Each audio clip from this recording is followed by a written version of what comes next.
a unique and provocative look at today's current events. We provide the answers and a better understanding of the world around you. So catch Therapy Cable Live, Monday through Friday from 12 to 2 Pacific Time on therapycable.com.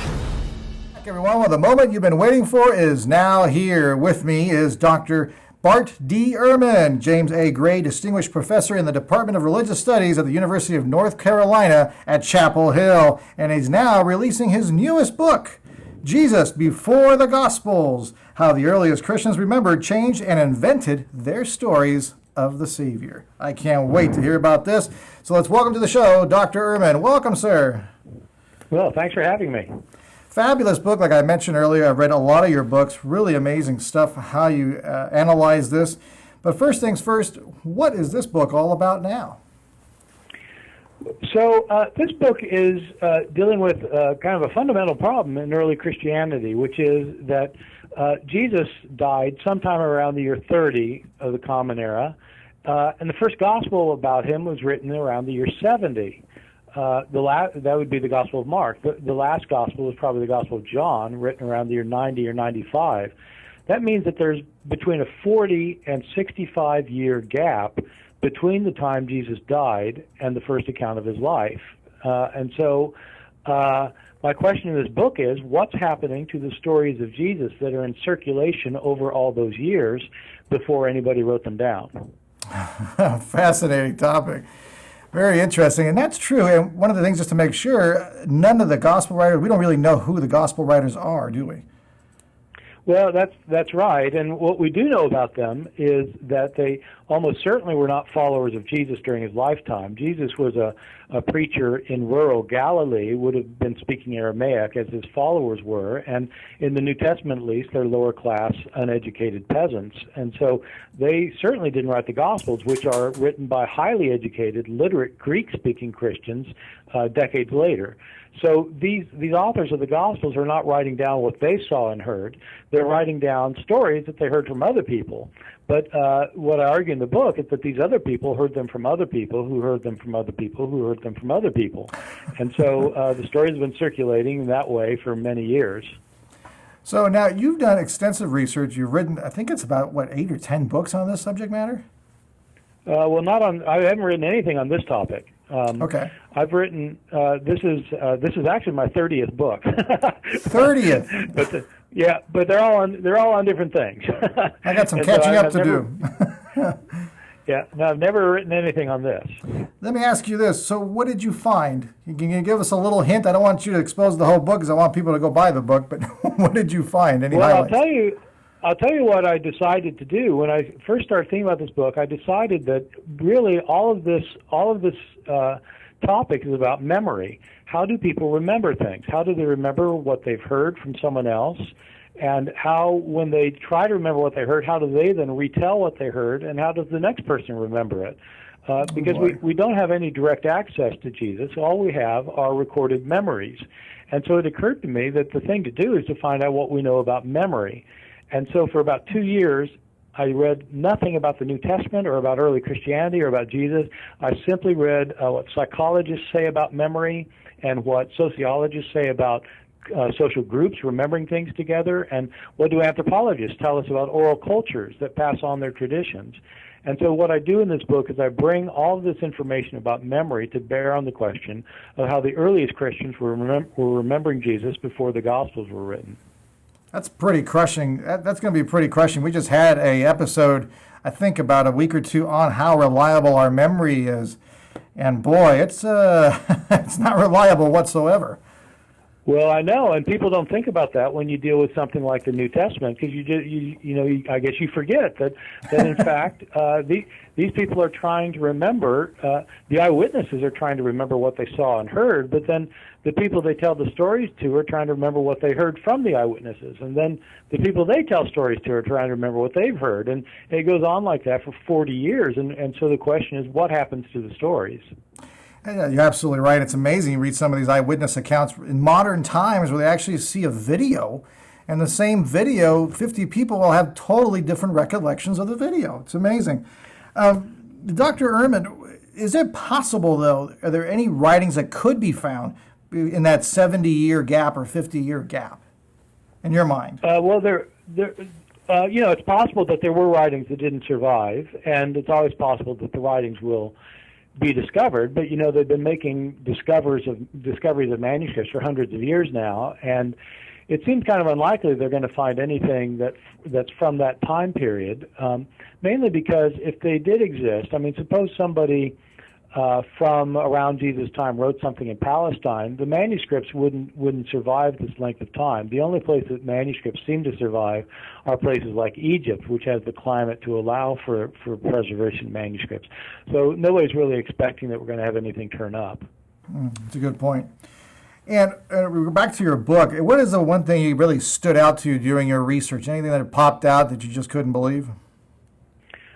Well, there are a lot of things that were really interesting to me, and in the book, what I do is I talk a lot about how memory works, and when I talk about what we know about the oral traditions of Jesus, I end up talking about how the Gospels contain what psychologists would call distorted memories, which are memories of things that are not actually the way that they happened, and I have a chapter where I talk about distorted memories with respect to the death of Jesus. And then another chapter on distorted memories about the life of Jesus, and so there's some information in there that was it was news to me too, and so it's pretty interesting stuff. Now, at the very end, at the bottom of the book, it said invented their stories of the Savior. Can you give me a little insight on what you mean by that? Well, there's some stories in the New Testament, some episodes involving Jesus that almost certainly could not have happened. And so I try to explain some of those episodes in order to show that somebody is misremembering things here. And so if somebody's misremembering, what they're doing is they're passing on an invented memory. And so that's what the title means. Let me ask you this question. It's going to be a little bit out of left field. I'll try to bring it back into the infield.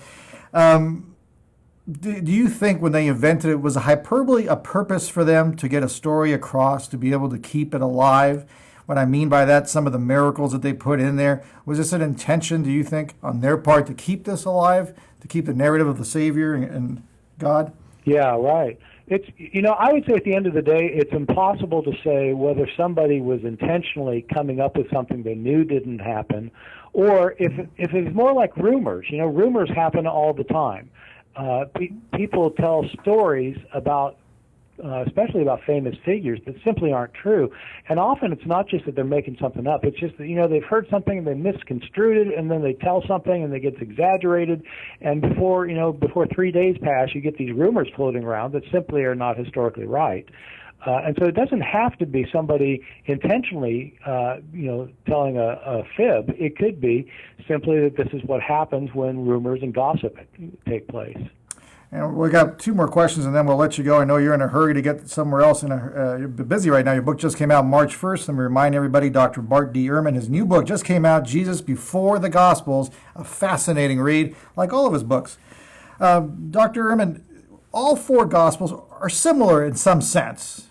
We got the basic narrative, right? We have the gentleman, Jesus Christ became a savior, was killed. They have similar narratives.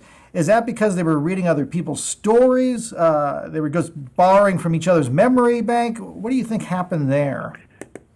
So I think 2 things. One is I think they certainly were borrowing from each other. So Matthew and Luke, for example, both copied the Gospel of Mark for many of their stories, and so it's not surprising that they have pretty much the same basic story.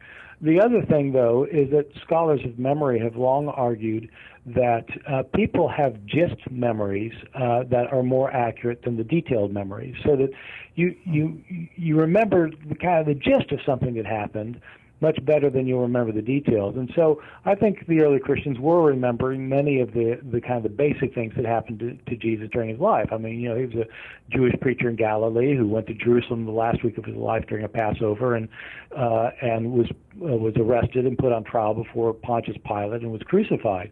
All of that is just memory, and I think it's probably accurate. There's a genealogy, Lord, forgive me now, I forgot what the book, I think it's Matthew. Somebody's got a genealogy of Jesus. Do you think that was written down and then they copied that? Or because it doesn't look like it was coming off of memory on that one. Well, it's hard to say. I mean, both right. Matthew and Luke have genealogies. They both have them, but about their genealogies of Joseph, who actually isn't related to Jesus. So it's a little bit strange that they give the genealogies of somebody whose bloodline Jesus isn't connected to. But they both have a genealogy, and they're different genealogies. And so, somebody came up with that. There's no record that Jews were keeping written accounts of genealogies, but so somebody came up with that. But it looks like those are not historically reliable memories of Jesus' bloodline. Fascinating stuff. Last question: what is your ultimate goal with the book? What's your message you're trying to get across to people? I want people to realize that the Gospels are not accurate eyewitness accounts of things that really took place. It's not that somebody was following Jesus around and taking stenographic notes of everything. These are books that have been circulated on the basis of stories that were being told year after year after year. And stories change as circumstances change. When you tell a story, it's always dependent on your personal circumstance when you're telling the story. And that was true of the stories of Jesus as well.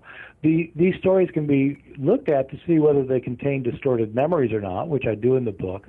But also, by seeing how Jesus is being remembered, we get to know something more about the communities that we're passing along these memories. And so there's a very positive side to this, that it can help us understand better what these early Christians who were telling the stories were experiencing themselves in their lives and their journeys.